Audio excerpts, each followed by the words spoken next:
Today, I'm going to be ranking the most expensive LEGO Star Wars sets from worst to best. I'll be ranking the top 10 most expensive sets on Brick Economy, excluding promotionals and such. I'll be also ranking on a variety of factors such as looks, minifigure selection, and value, playability, etc. These sets are all amazing and have specific features that spiral them into being among some of the most expensive LEGO sets of all time. Without further ado, let's start the ranking. The worst set on this list is definitely the Darth Maul bust.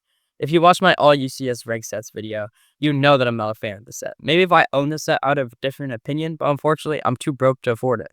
So take my opinion with a grain of salt. I think overall it's a very unpolished build and definitely shows its age, as it's approaching 25 years old. I know I shouldn't be as harsh for the set this old, but it really pales in comparison to some of the other sets in this list.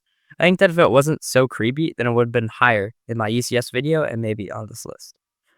The second worst set on this list, and also the most expensive, is none other than Cloud City from 2003. It contains some of the most iconic minifigures we know to this day. Cloud City is iconic for its pricey minifigure selection, such as Lando Calrissian going for $650, Luke Skywalker for $450, and Princess Leia for $250, and finally, the iconic Boba Fett for over $2,000. Apart from its price and history, it isn't as special as it's hyped up to be. I would say that it is overall quite a good set, with very solid minifigure selection for its time, although it does not hold up to the same standard as other sets released later. The build is flawed, but it still upholds itself for its time. The build pales in comparison to the minifigures, which is definitely the best part of the build. Other than that, it's an amazing set for any collector to have, and I definitely can't afford it, but I would love to have it in my collection. Finch Dollar Resistance Bomber is a piece of history. Its extensive $2,200 price tag is illustrated by its single minifigure change compared to its counterpart, which is only worth around $300. A slight switch of minifigure that was unannounced caused for an exponential increase in price due to its scarcity and exclusivity. Finch Dollar by himself is currently one of the most expensive minifigures of all time, currently valued at over $1,200 as of today. It is no different than the normal Resistance Bomber released in 2017, except for Finch Dollar being added in a special release from May of 2019 to June of 2019. With only about 20,000 minifigures being released through its 1-month lifespan. Overall, the exclusivity and the minifigure makes it a notable pickup for anyone's collection, but other than that, is no different than the Resistance Bomber released in 2017. The UCS Naboo Starfighter is simply iconic. It is the only LEGO Star Wars set to ever use chrome pieces, and while small, it is still an amazing set to have. I believe that the only reason why the set is so expensive is because of the chrome pieces, and otherwise it would not be such a LEGO Star Wars icon. Again, if you watch my all UCS 6 ranked video, I think that set is solid, but the only reason why it's so expensive is the exclusive chrome pieces that it has. I really think that the set is only good for the uniqueness of the chrome, otherwise it is mid at best. For some reason, this LEGO Super Pack combo is among one of the most expensive sets. While it's definitely exclusive, it brings out the Battle of Geonosis from Attack of the Clones, and is honestly really cool. I wish I was able to buy this in 2013, and it has a good selection of sets and minifigures. All these sets are iconic. The ATT has Coleman Trebor, and while he didn't have a lot of screen time, he's still worth over $60, and the Corporate Alliance tank is a smiling Jango Fett, with the homing Spire droid having the only version of Stasa Lee that we've ever seen. All apart and not that special of exclusive, but together, the set is more iconic and interesting. I would say that apart from the sets aren't really that special, but together, they are iconic.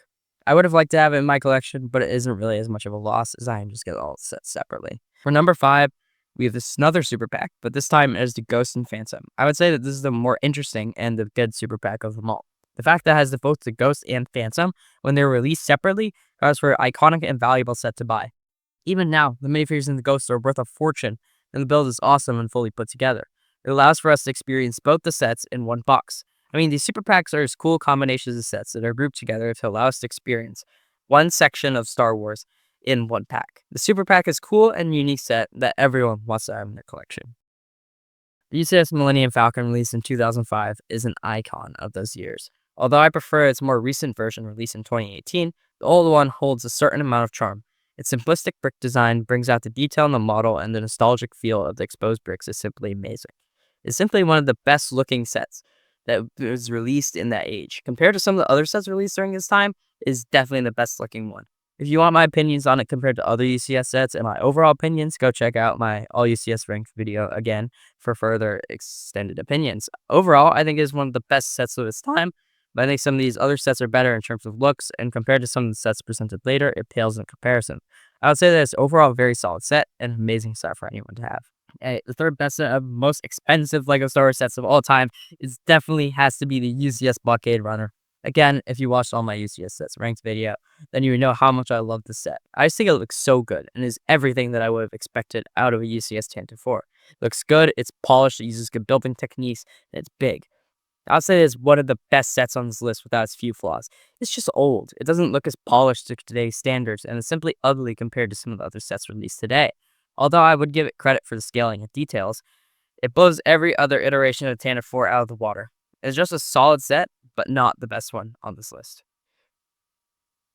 UCS Death Star 2 is just a work of art. I love this set. It perfectly represents the Death Star 2 that we see in Return of the Jedi, and its detailing far surpasses its counterparts, as the paneling is simply amazing and brings out the details in the build. I hope that the new rumored Death Star for 2025 can look similar, as this one looks good. Apart from the gap in the midsection, it is an amazing build and looks great displayed.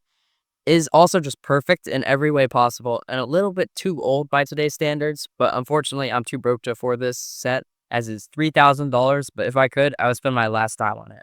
It's amazing, and I'm excited to hopefully own the set someday. Finally, the best set out of the most expensive LEGO Star Wars sets of all time has to be the dropship in AT-OT from 2009. As a kid, I dreamed of owning the set and wish I bought it when it came out. It's simply one of the greatest playsets of all time, and it's one of the greatest LEGO Star Wars sets of all time as well.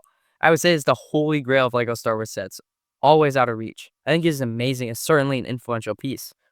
I always wish that I could have it in my collection, and I think the play feature of the dropship is really interesting and something that is exclusive to the set. The fact that it also works with the ATTE as well as an added bonus, and the minifigure selection is amazing. Although I wish we could have had a few more regular clone troopers to put in the AT-OT or a commander for the same reason. Overall, it is one of the best LEGO Star Wars sets of all time, and fortunate that it is expensive and always out of reach. Anyways, as the list concluded, if you enjoyed, be sure to like and subscribe for more reviews like this. I'll try to be more active. And remember to follow my Instagram at squadronbricks and check out my promos. Peace.